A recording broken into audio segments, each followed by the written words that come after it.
Welcome to Doctorates of the Absurd, your provider of belief on demand. And thank you for joining us for what is less a deep dive and more of an emergency demolition job. A demolition job, that's one way to put it. Well, we're here to dismantle the very structure of moral values that we all, currently inhabit. That's right. Our material today is an intensive analysis of what's called European nihilism. And we're going to be focusing on a thesis that is, frankly, shocking. It's a big one. The idea that the source of our modern spiritual crisis, that feeling of emptiness, isn't external chaos or just bad luck. It's a philosophical and moral inheritance that has, well, quite efficiently and logically, just self-destructed. Exactly. We're not looking at nihilism as some threat from the outside. The argument here is that it's the inevitable endpoint of our most cherished values finally becoming fully honest with themselves. And that's the core tension, isn't it? For you, the listener. The sources we're looking at describe our time as, and I'm quoting here, the most straightforward and sympathetic age that ever was. And on paper, that seems right. Unprecedented comfort, technology, knowledge at our fingertips. But if you look around, or maybe, look inward, there's this pervasive feeling of absurdity, a profound futility, this sense of having wasted one's inner strength on Something. Right. It's the ultimate paradox. If the world is objectively getting better, why do we feel so subjectively hollow? Our mission today is to dig into that, to really define the subject. Nihilism in this context, it's not just being unhappy. It's not general corruption. The sources are very clear on that. They explicitly deny those are the root causes. Nihilism is the absolute intellectual repudiation of worth, of purpose, of desirability. It's when you cease to believe that anything fundamentally has value. And here's the radical thesis that really demands this deep dive. The idea that nihilism has been harbored right in the very heart of Christian morality. It's the gruesome guest at our door. And the twist is, we invited it in. We invited it through our highest aspirations. Which leads us to the most provocative question, the one that drives this entire analysis. What if the things we call good, pity, altruism, especially the search for truth, what if they're actually signs of weakness? And what if they lead directly, logically, to the death of all meaning? If we follow that logic, then we're not witnessing some external assault on faith or morality. No, we're documenting a philosophical suicide, where the very tools that were developed to sustain belief became the instruments of its own complete annihilation. Let's unpack that journey. Okay, let's start with the crime scene. How did this self-destruction actually happen? We're looking first at what the text calls the downfall by truthfulness. Now, as we said, the initial mistake people make is to blame, social evils or some kind of general degeneration for our current spiritual malaise. Right, the easy answer. But the sources just dismiss this. Why is blaming external factors missing the point entirely? Because if the age is, on the whole, sympathetic and comfortable, then the sickness has to be internal. It has to be inside the dominant organizing principle, which, for European civilization, was the moral framework rooted in Christian faith. So the villain isn't out there. The true villain is the internal contradiction. The downfall is caused by its own, and this is a great phrase, its own insuperable morality. Insuperable, meaning it can't be overcome. Exactly. Think of it like a perfectly designed, self-regulating machine that becomes so efficient at its job that it eliminates its own reason for existing. So the strongest pillar of the entire system is what actually brings it down. How does that happen specifically? The faith demanded, above all else, truthfulness. It cultivated a highly developed, you could even say fanatical, sense of truth. The core article of faith was, God is truth. And this moral mandate to seek and uphold truth was rigorously enforced for centuries. It was the prime directive. It was. But what happens when that fanatical, internalized need for truth finally gets turned back onto the system's own foundation? The recoil stroke. That's it, the recoil stroke. The sophisticated sense of truth finally revolts against the falsehoods, the fictitiousness of its own interpretations of the world. It realizes that the grand narrative, the structure of purpose, the promise of a better world was based on stories, on fictions that were necessary for our psychological survival. Right, and the belief God is truth shatters into the ultimate terrifying realization, all is false. That moment must be catastrophic. It's like a detective who has dedicated his entire life to finding the truth, suddenly realizing his whole career was built on a lie maintained by his own superiors. And the core conclusion from this is that doubt in morality is the decisive factor. The entire moral interpretation of the universe, which had defined everything for millennia, it loses its reason for being, its raison d'etre. It tried to secure meaning by projecting its values into a beyond. And that flight from reality met its end in nihilism, because the intellectual honesty it championed finally exposed the projection for what it was. But that moral system must have served a profound purpose. It lasted for so long, it couldn't have just been a mistake. Before this self-destruction, what was morality's main function? For centuries, morality was the great necessary antidote. It fought against both practical and theoretical nihilism. It wasn't just a guide for behavior. It was a self-preservative mechanism. It offered humanity 4 indispensable psychological advantages to stop us from just giving up on life. Let's spend a moment on those 4 pillars. Yeah. I think they're crucial for understanding the depth of the vacuum we're in now. What was the first one? The most important advantage. It provided intrinsic value. The first advantage was that morality gave worth to every individual person, despite our apparent insignificance in the vast, chaotic flux of nature. Right. Without a moral framework, we're just transient biological accidents. But morality gave us infinite metaphysical worth. It meant that whether you were a king or a peasant, your soul held the same immeasurable cosmic significance. Okay, so that's a powerful idea. What was the second advantage? It granted the world a sense of perfection and freedom.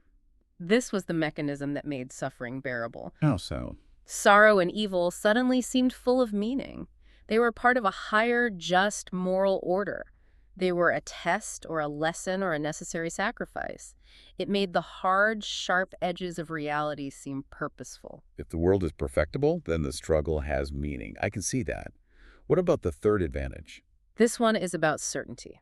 Epistemic confidence. It assumed that we could know absolute values. It gave us adequate perception for the most important things. We weren't just stumbling around blindly. We could tell absolute right from absolute wrong. And that confidence is vital for building anything, really. Complex societies, legal structures. Absolutely. Without the belief in some kind of absolute truth, justice itself just becomes arbitrary. And the final advantage, the ultimate life support system. It prevented man from despising himself or from turning against life.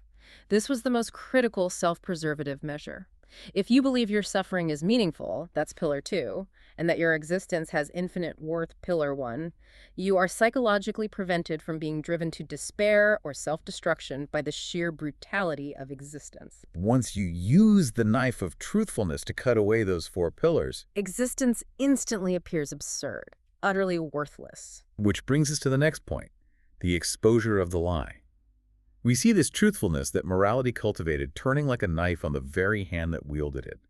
The sources say this exposes the teleology, the purpose, and the interestedness of morality itself. Right, the exposure is this. Morality wasn't a divine set of eternal laws. It was a system of utility. It was designed for the survival, the maintenance, and the increase in dominion of certain types of communities. Specifically, the weaker and more numerous ones. Exactly. Good was simply what was useful for the herd, but it was falsely projected onto the nature of things as if it were some kind of cosmic law. And recognizing this utility, this fundamental lie, is the profound stimulus for the whole system to dissolve. The shock is immense. We realize we have these needs for purpose, for unity that were implanted in us during this moral dynasty, and now they're revealed as needs of untruth. But here's the paradox we can't escape. Yes, those needs still represent the highest values that allowed us to endure life and to thrive culturally. So we can't deceive ourselves anymore because we're too intellectually honest. But we can't live without the deception because we haven't found a substitute for that utility. And this creates what the text calls a devastating antinomy. The antinomy is simple and it's absolute.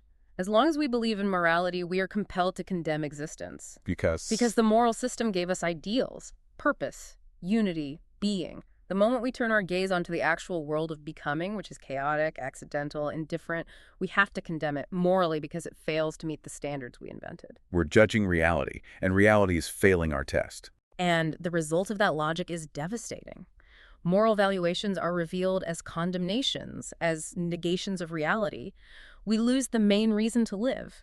Not because life is actively miserable, but because we can no longer justify the effort. So the conclusion is stark. Morality ultimately becomes the abdication of the will to live. We're tired, not because we've worked hard, but because the entire justification for our work has just vanished into intellectual rigor. Okay, so this philosophical collapse, it's not a single event. It's a systematic psychological process. We're now entering what you might call the engine room, examining the three distinct psychological stages of nihilism. Right. This is what happens when we finally realize the values we fixed in a beyond were just psychological coping mechanisms. This whole section reveals the architecture of despair. It systematically outlines what happens mentally when that metaphysical safety net is just gone. And these stages correspond precisely to the categories we invented to give the words worth in the first place. Yeah. Purpose, unity, and truth. So let's start with stage one, the loss of purpose, the pain of wasted strength. We sought a teleological endpoint in everything, didn't we? Whether it was a divine plan or, general happiness for humanity, or even a determined march toward nothingness. We just needed to believe the whole process of existence would attain something. And the realization, the psychological shock, is that becoming that endless flow of life, death, change, it's been aiming at nothing. It has achieved nothing definitive. We're just in perpetual motion. Which leads immediately to profound disillusionment. The pain of futility and a sense of deep shame, a consciousness of long-wasted strength. We look back at the effort of all of human history, the effort of our own lives, and we see nothing but motion without meaning. It must feel like running a marathon, only to find out the finish line was invisible. All right. Or maybe it never existed at all. The very fuel that drove us, purpose, is revealed to be the greatest phantom. And that leads directly to stage two, the loss of unity, which is really the surrender of your self-worth. How does that work? To cope with being just a small, insignificant part of the process, we invented a totality, a systematization, a monism behind all phenomena. This allowed the individual to, quote, wallow in the idea of a supreme administrative power. This sounds like the justification for all self-sacrifice. Civic, political, spiritual. You surrender your personal needs because the general good exacts the surrender of the individual. The unity made the small self meaningful by connecting it to the infinitely large whole. Precisely. But the terrifying realization is, lo, there is no such general good. There is no infinitely precious entity manifesting itself through your individuality. And so man loses the belief in his own worth because he conceived that superior all specifically in order to believe in his own worth. So if the cosmic project is revealed to be just a random mess, then the individual's small contribution is also completely worthless, psychologically speaking. Okay, so we've lost purpose in stage one, and we've lost self-worth and unity in stage two. Now we get to stage three, the loss of truth. This is the last resort, isn't it? The final trick humanity tried. It's the final subterfuge. When the real world proves too chaotic, the moralist's last line of defense is to condemn this world of becoming as an illusion, a realm of shadow and error, and then to seek a real world beyond it. This is the classic metaphysical escape hatch. But once again, that morality of truthfulness wins out over the morality of utility. The ultimate realization dawns. This so-called real world was only devised for our psychological needs. It was an invention, a safety blanket. And the final, most extreme form of nihilism is born when we deny the metaphysical world entirely. So the reality of becoming is the only reality that remains. The only one. But because it fails our moral test, the sources conclude that this world is no longer endured. We have absolutely nowhere left to run. If the only world is the chaotic, meaningless one, and we've psychologically conditioned ourselves to reject anything without purpose or unity, we are truly at the abyss. How do we get out of the trap we've built for ourselves? The escape is in understanding the mechanism. Where did these categories, purpose, unity, being, where did they come from in the first place? From us. They came directly from our psychological needs and our, quote, exaggerated ingenuousness to regard himself as the sense and measure of all things. We just assumed the universe was obligated to make sense according to the neat moral boxes we invented in our heads. So the crisis isn't caused by a cosmic failure. The crisis is caused by human arrogance and a misapplication of logic. That's the heart of it. The belief in these categories of reason is the fundamental cause of nihilism. They are tools that can only be applied to a purely fictitious world, a morally ordered cosmos. And when they fail to apply to reality, we declare reality worthless. We've blamed the world for not conforming to our internal spreadsheet. A perfect analogy. So if we can't apply the spreadsheet to the world, what's the alternative? The great philosophical pivot. Yes. If we can deprive these categories of their value, if we can accept that the world does not owe us purpose or unity, then the fact that they cannot be applied is no longer a reason for depriving the world of its value. We have to learn to measure the world by different standards. So this state of despair, this deep worthlessness and futility we feel now, It's merely an intermediate pathological condition. It's the fever while the old moral system is being burned away. we're in a temporary illness. Which brings us to a crucial distinction: active versus passive nihilism. If this breakdown is the fever, the difference is in the patient's strength. Passive nihilism, or weary nihilism, is a sign of collapse, insufficient spiritual strength. It says, existence is too hard, the truth is too bleak, therefore I resign. Historically, Buddhism is often cited as a profound example of this. Existence is seen as suffering, and the ultimate goal is non-entity, a negation born from fatigue. In that passive state, people are looking for relief, not for change. Exactly. Spiritual strength is exhausted. Values decompose. Society seeks relief, healing, becalming, or stupefaction. Whether that's through, overly sentimental art, political movements promising universal ease, or just a passive acceptance of fate. The energy for meaningful action is gone. But active nihilism is the opposite reaction. This is where strength, instead of collapsing, revolts. Active nihilism is a sign of enhanced spiritual strength. The person is so vigorous, so full of energy, that the old goals and articles of faith are no longer just questionable. They're contemptible. So it's not just doubt, it's disgust. And that force leads not just to a negation of judgment, I doubt your values, but a negation by deeds, I will tear your values down. So if passive nihilism is existential resignation and, say, quiet drug use, active nihilism is the revolutionary throwing bricks through the stained glass window. It is the strong mind and the strong will refusing to be satisfied with mere philosophical skepticism. The active nihilist puts one's shoulder to the plow and destroys the system because they are fundamentally healthy and strong enough to need a new set of values, even if they haven't found them yet. The destruction is a necessary act of clearing the field for new growth. Okay, we're transitioning now from the purely philosophical to the biological argument. And this is where the critique gets really different. Yeah. We're shifting the entire debate from a moral failing to a physiological health issue. In this section, we see the insistence that pessimism isn't a problem to be debated, but a symptom to be diagnosed. It should be replaced by the word nihilism. Yes.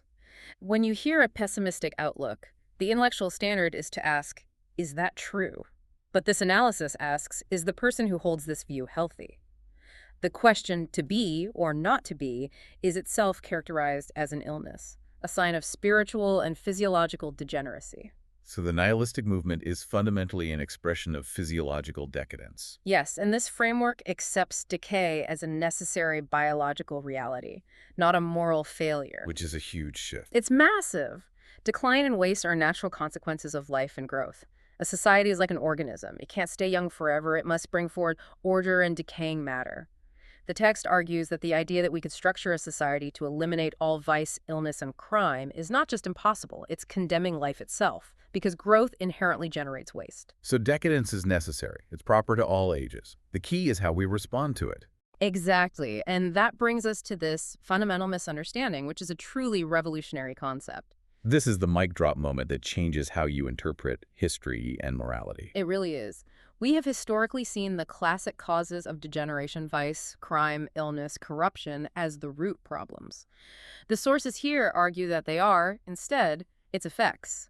They are just manifestations of an underlying physiological decay or exhaustion. So moralizing against, say, lust or anger is like arguing with a fever thermometer. You're fighting the symptom, not the underlying sickness. You've got it. All the historical struggles of morality against vice are seen as a naivete, a superfluous effort.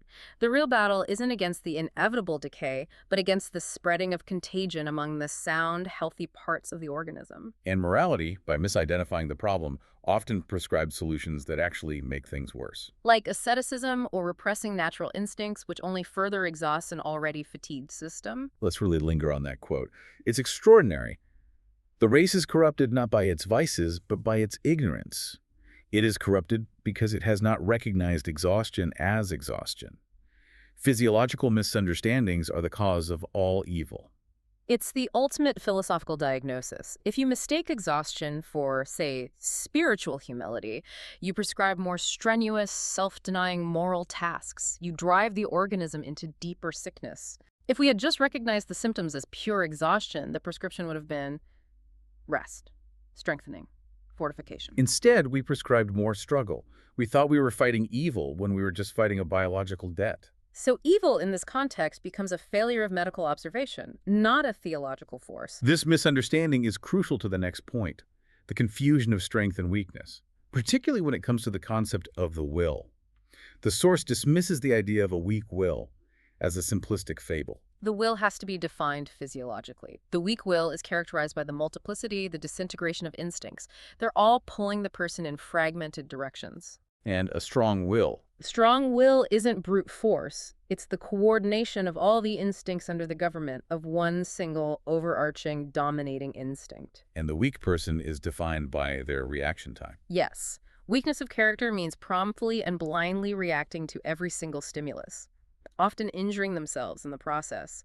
The defining feature of strength of character is the ability to delay and postpone reaction, a certain anactoplia. It's self-control, born of secure internal power.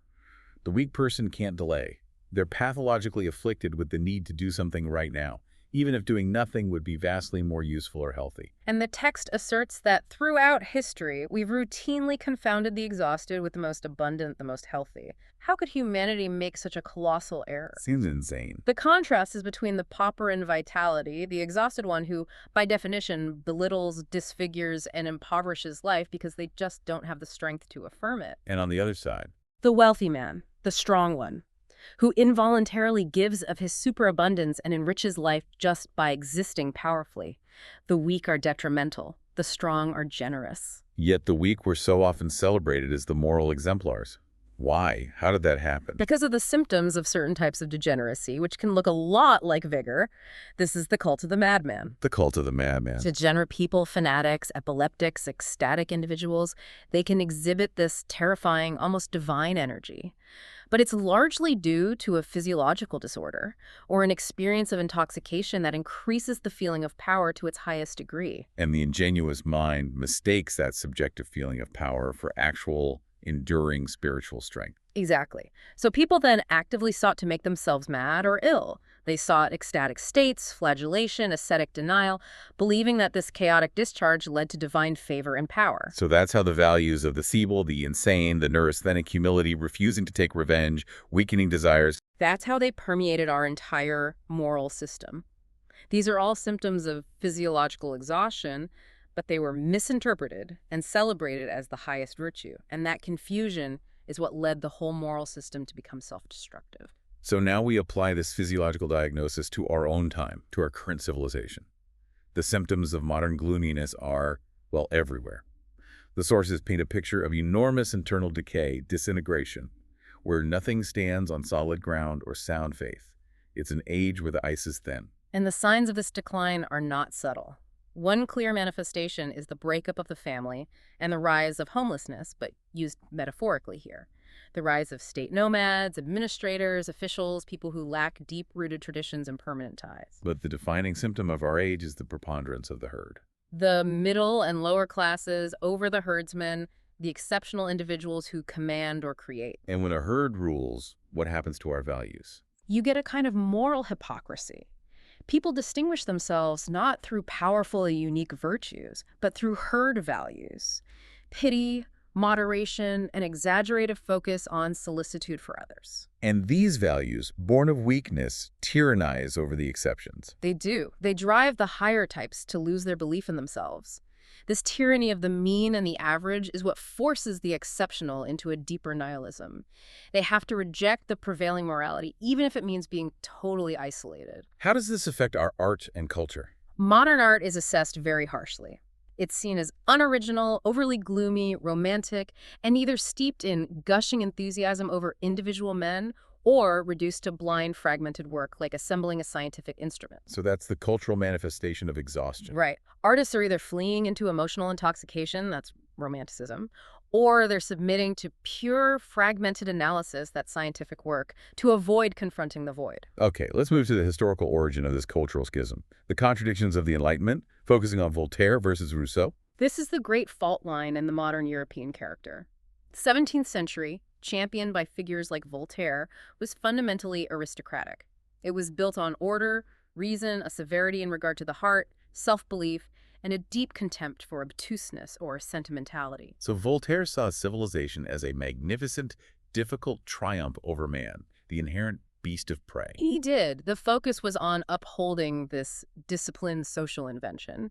But the 18th century, following Rousseau, it just reversed this aristocratic emphasis on discipline and reason. It became plebeian. Fundamentally plebeian, dominated by feeling, sentimentality, and the emotional demands of woman.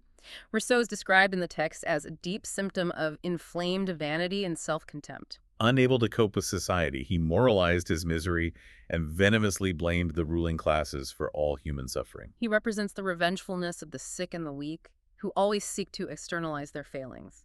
Why was Rousseau's legacy so profoundly dangerous, especially compared to Voltaire's skepticism? Because of his pure, destructive fantasy. The idea that man is perfectible insofar as he approaches nature, which he insisted was inherently good. This is an emotional justification to curse society. To curse civilization, all sophisticated moral structures, the morbid feature in him, his personal vengeance, his self-contempt, his madness, that was the feature that was most admired and imitated in the generations that followed.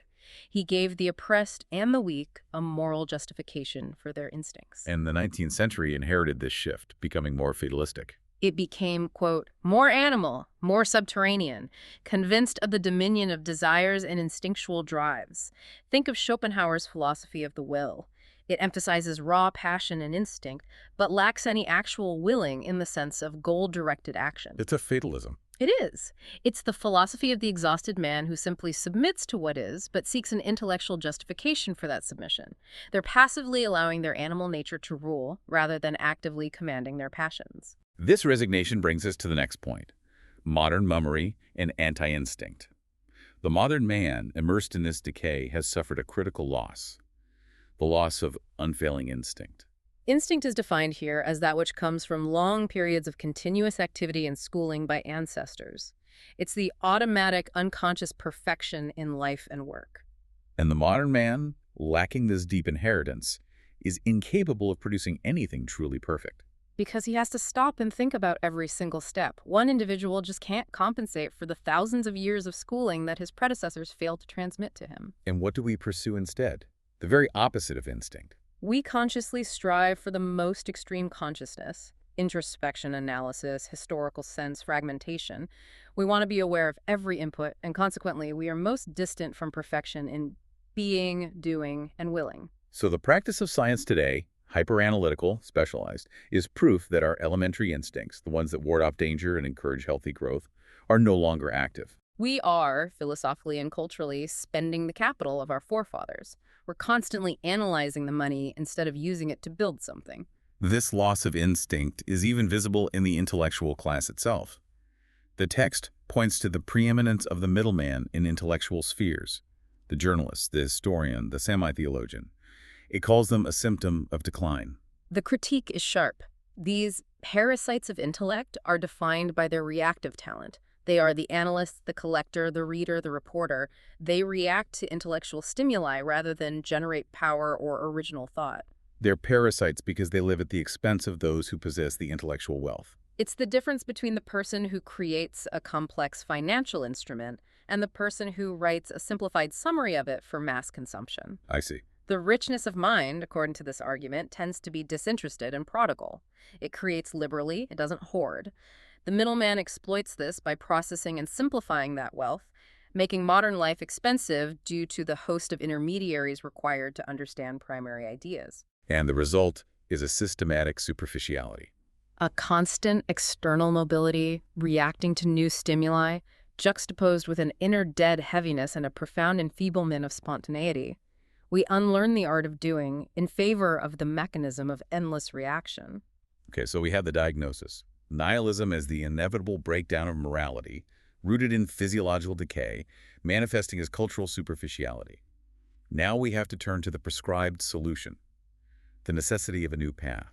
The crisis itself is framed as an opportunity. Right. The collapse of the old metaphysical ideals doesn't just belittle man, it simultaneously forces the stronger, rarer individuals upward to greatness. The system is collapsing, but this pressure is purifying the exception. We no longer need the cumbersome, aggressive moral discipline that religion provided. Because the power man has acquired allows for a lowering of the moral interpretation of the universe. The God hypothesis is simply too extreme now. It's too costly, too contradictory. And this leads to a fundamental reversal of rank. Who are the new outcasts and who are the new nobility? We are transferring the label Chandala, a term from Indian caste systems for the outcast or unclean, from the blasphemers and immoralists to the old moral authorities. The new untouchables are the priests, the backworldsmen, the pessimists, and the deformed Christian society that clings to the morality of weakness. And the new nobility. The new nobility are the immoralists. They are deemed the strongest power today. They advocate for life, they affirm their instincts, and they're in the process of recreating values. They have, consciously or not, recognized that the traditional idea of God, the ultimate sanction for morality, has been transferred to all that renders weak: pity, virtue, disinterestedness. So the goal for this new nobility is to transfer the idea of honor to all that preserves and enhances strength. Yes. Now let's turn our attention to the analysis of socialism, which is characterized here as passive nihilism, an intellectual symptom of the herd's decay. How so? Socialism is viewed as the logical but dreadful conclusion of modern ideas and latent anarchy. It's the tyranny of the meanest and most brainless elements of society. The analysis is brutal. It sees socialism as poorly concealing a will to the denial of life, devised by botched men and races. It seeks equality, which is the cessation of struggle, of growth, of natural hierarchy. It's a philosophy that prescribes comfort and safety for the exhausted. Exactly. And this is countered by what's called the morality of development. The wholesome instinct is clear. One must possess something in order to be someone, and crucially, one must desire more than one has in order to become more. Growth, acquisition, aspiration. These are defined as life itself. And socialism, by denying this inherent drive to acquire and master, is fundamentally anti-life. But the sources present an astonishing strategic utility for socialism. A surprising silver lining. It's almost a philosophical paradox. It acts as a restless mole beneath the foundation of smug, democratic ease. By promoting constant internal tension and conflict demands, strikes, political fighting, it delays the peace on earth that would otherwise soften Europe into complete complacency. So conflict preserves strength. Yes. Socialism forces the European to maintain craft, caution, and manly warlike qualities. It saves Europe from marasmus, literally, feminine decay or wasting away. So conflict and danger, however irritating, prevent the masses from becoming too tame and too comfortable. And that maintains the necessary psychological conditions for the strong to eventually emerge and rule. Which brings us to the strategy of the good European, the new lawgivers. If they're to become the lords of the earth, they need a sophisticated long-term strategy that goes beyond simple destruction. And the strategy requires profound sophistication. It requires doublethink. And the art of wearing masks. They are immoralists and atheists, yet they must strictly preserve herd morality, even support it. Why? Why would they do that? Because herd morality is conditioning the masses. It's making them tame, obedient, reliable.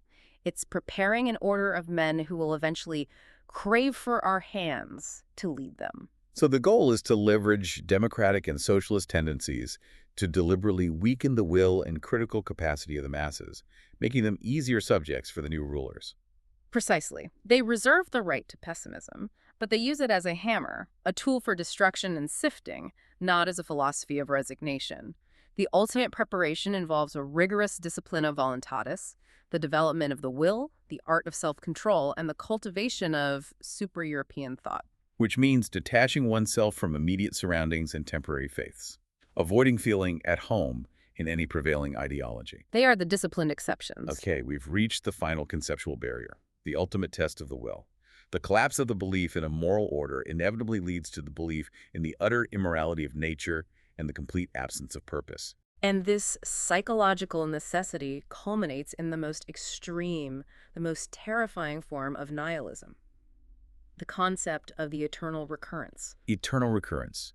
The idea that existence, exactly as it is now, with all its sorrow, pain, and meaninglessness, must inevitably recur endlessly down to the smallest detail. Nothing, purposelessness, eternal. If my current life is meaningless and I must live this meaningless life an infinite number of times, that is the definition of damnation. Why is this concept seen as the most scientific conclusion of nihilism?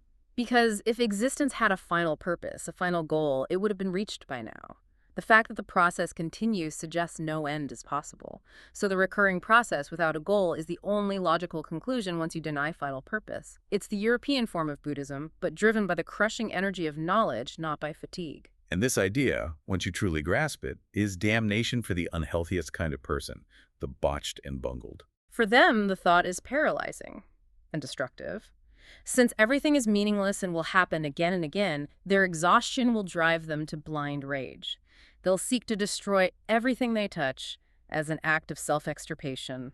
They lash out because they can't endure the thought of repeating their paltry, worthless existence. It's the ultimate self-destruction of the will to nonentity, a desire to be destroyed just to end the cycle. But the value of this crisis, as it's described, is that it is fundamentally purifying. It acts as the ultimate sifting mechanism. It brings the weaker, more uncertain elements to the light and ensures that similar unhealthy elements destroy each other. And this sifting is the first crucial step toward establishing a new order of rank, based purely on the standpoint of health and inner strength, irrespective of current social structures. So who survives this terrifying test? Who possesses the required health to affirm the endless cycle? The survivors are the class of men who will prove to be the strongest, the most moderate, in the sense of possessing supreme self-control and proportion. They're defined by what they do not require. Exactly. They don't need extreme forms of belief. They can enjoy a certain modicum of chance and nonsense in the world. They can think of man with a sober, moderate view of his value without becoming weak or small themselves. They aren't seeking metaphysical comfort. They're characterized by sheer physiological resilience. They're the ones most rich in health, who can withstand a maximum amount of sorrow and who are consequently not afraid of suffering. They are certain of their own power. They represent the high state of strength humanity has attained. They affirm the process despite the suffering, knowing they can absorb it. Which leads us to the final requirement for recovery. Finding a new yay and nay. A complete moral reversal is required. The recovery demands a clear moral ledger. The nay must be directed squarely at all that makes for weakness and exhaustion. Pity, virtue, disinterestedness, the negation of life. These are the values originating from fatigued, exhausted people. And the yay. The yay is directed to all that makes for strength, that preserves strength, and that justifies the feeling of strength. This is the ultimate metric for all new values. And the profound insight, our concluding thought, is to ask that question again. How would such a strong, affirmed man think of eternal recurrence? He would affirm the process, knowing that within it, something were attained every moment, and always the same thing. He loves his fate. He wills the terrifying recurrence of his life, moment by moment. He wills it because his affirmation of the chaotic, purposeless process of becoming is a simultaneous affirmation of his own power and his ability to endure, thrive, and grow within it forever. To synthesize this intellectual journey, the core argument is that our entire moral foundation, the categories of purpose, unity, truth, was derived from the psychological needs and survival mechanisms of weaker, older communities. It was a successful lie, a necessary lie, designed to protect the feeble and manage the strong. And now that humanity has become intellectually honest enough to expose that lie, the compass has broken. And that leads directly to the vacuum of meaning we call nihilism. The terrifying realization is that the crisis we are experiencing is merely the growing pains of humanity shedding a protective shell it no longer needs. We brought the gruesome guests of nihilism in the door because we invited truth into a house built on fiction. Think of our old morality using this master analogy. Imagine morality as a high-tech survival suit designed for a hostile environment, like the crushing pressure of the deep sea. It provides necessary pressure, light, communication. The categories we invented, purpose, unity, being, were the essential life support systems projected onto that terrifying, dark reality. But as we evolved, we realized the suit was just a heavy fiction. And the pressure it provided wasn't real, it was internally generated. The true worth of the world, as our sources state, is not measured by whether it pleases the philosopher or conforms to the suit's specifications. We have to strip away the psychological demand that the universe owes us a purpose. We have to step out of the suit and into the raw ocean of becoming, enduring the chaos, without immediately declaring it worthless simply because it doesn't meet our exhausted, psychologically based demands. And that leads to the final provocative thought we want to leave with you, the learner, as you reflect on these ideas. According to this perspective, the ultimate goal isn't happiness. It isn't the cessation of suffering. Those are merely secondary conditions, reliefs for the weak. The ultimate goal is the maximization of power and growth. So we have to ask ourselves constantly throughout our daily decisions, our personal philosophies, our political actions. Are my current values and beliefs symptoms of my growth or my exhaustion?